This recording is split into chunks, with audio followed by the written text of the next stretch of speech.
Assalamualaikum warahmatullahi wabarakatuh. Selamat pagi semua. Sebelumnya, saya ucapkan terima kasih kepada Bu Asih selaku dosen MSDM yang sudah memberikan kami kesempatan untuk berpresentasi, dan juga saya ucapkan terima kasih kepada teman-teman semua yang sudah hadir. Sebelumnya, kami kelompok 10 mempunyai 2 anggota. Yang pertama, saya dengan nama Elizabeth Putri Yarsianti dengan NIM B11321010. dan saya sendiri Dewi Wahyuni dengan NIM B11321024 ingin mempresentasikan materi MSDM yaitu motivasi dan stres kerja.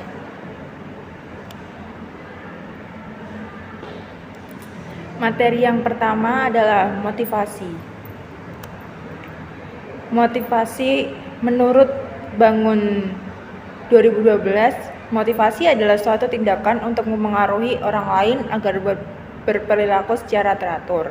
Menurut Robbins dan George, motivasi adalah proses yang menjelaskan intensitas arah dan ketekunan usaha untuk mencapai suatu tujuan.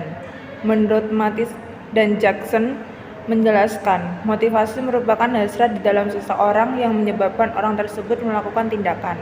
Maka, dapat disimpulkan bahwa motivasi merupakan suatu kondisi yang mendorong seseorang untuk melakukan suatu tindakan. Menurut Esibuan, adalah pemberian daya penggerak yang menciptakan kegairahan kerja seseorang agar mau bekerja sama, bekerja efektif, dan terintegrasi dengan segala daya upayanya untuk mencapai kepuasan. Berbagai hal yang terkandung dalam definisi motivasi menurut Syagian 1995 nomor 142 memiliki 3 komponen, yaitu yang pertama adalah kebutuhan. Kebutuhan timbul dalam diri seseorang apabila orang tersebut merasa ada kekurangan dalam dirinya. Menurut pengertian statistik, kebutuhan timbul atau diciptakan apabila yang dirasakan adanya ketidakseimbangan antara apa yang dimiliki, baik dalam arti fisiologis maupun psikologis. Yang kedua, dorongan usaha.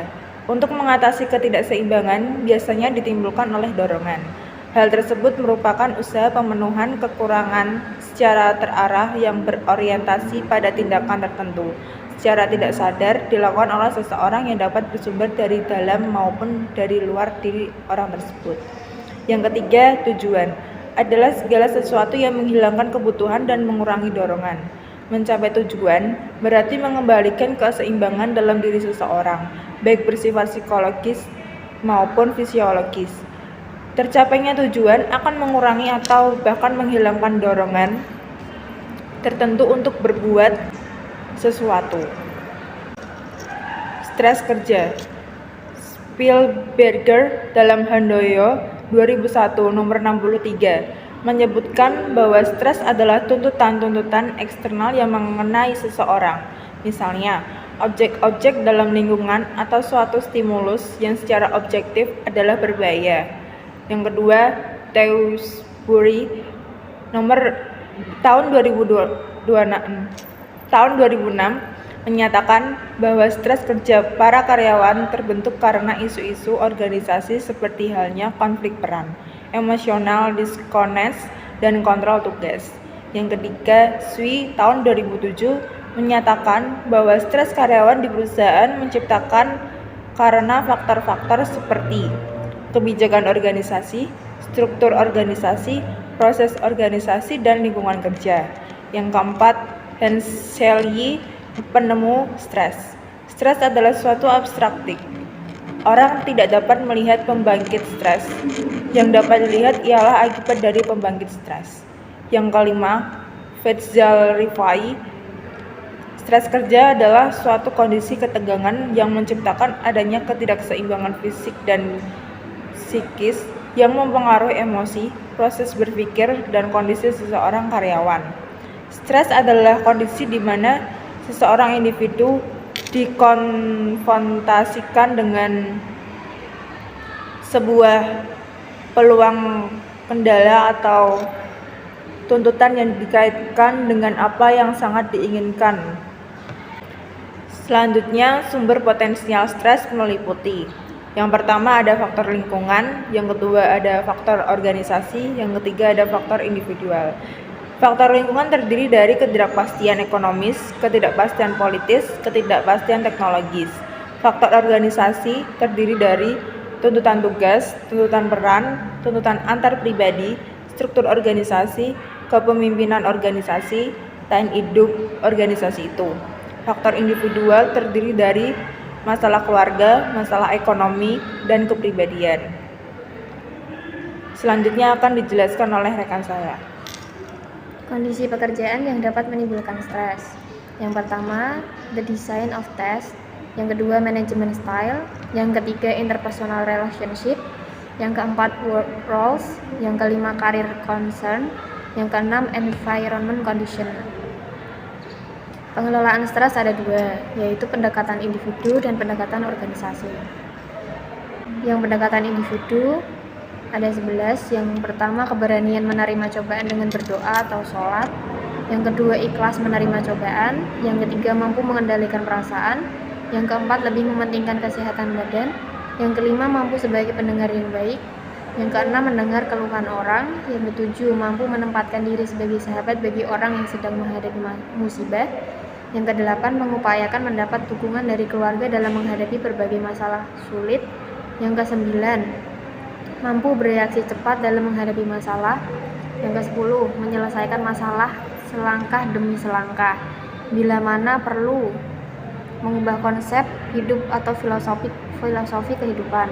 Yang ke-11, selalu positive thinking, selalu bersyukur bila menghadapi masalah, selalu senyum bila menghadapi masalah. Pendekatan organisasi. Menurut pendekatan organisasi, faktor-faktor menyebabkan stres berupa tuntutan tugas dan peran atau role, struktur organisasi yang dikendalikan oleh pihak manajemen. Strategi yang dipertimbangkan pihak manajemen terhadap stres kerja antara lain ada 6. Yang pertama, perbaikan seleksi personil atau rekrutmen dan penempatan karyawan di tempat kerja. Yang kedua, penetapan tujuan atau sasaran yang realistis. Yang ketiga, perancangan ulang pekerjaan. Yang keempat, peningkatan keterlibatan karyawan. Yang kelima, perbaikan komunikasi organisasi. Dan yang keenam, penegakan program kesejahteraan perusahaan. Langkah pencegahan stres ada 3. Yang pertama, identifikasi permasalahan. Yang kedua, merancang dan mengimplementasikan intervensi. Yang ketiga, mengevaluasi intervensi. Yang pertama, identifikasi permasalahan.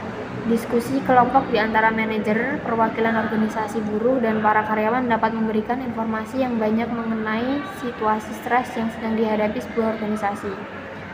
Yang kedua, merancang dan mengimplementasikan intervensi. Tahap yang dapat dilakukan adalah menentukan target sumber stres untuk perubahan, mengajukan dan memprioritaskan strategi intervensi, mengkomunikasikan intervensi terencana kepada para karyawan, dan terakhir melaksanakan strategi intervensi dan kembali ke langkah pertama. Yang ketiga ada mengevaluasi intervensi. Langkah yang harus dilakukan antara lain melakukan evaluasi langkah pendek dan panjang, mengukur persepsi karyawan mengenai kondisi pekerjaan, stres, kesehatan kerja, dan kepuasan kerja. Yang ketiga, mengukur tujuan intervensi dan menyempurnakan strategi intervensi dan kembali ke langkah pertama. Sekian presentasi dari kelompok kami. Terima kasih. Wabillahi taufiq wal hidayah. Wassalamualaikum warahmatullahi wabarakatuh.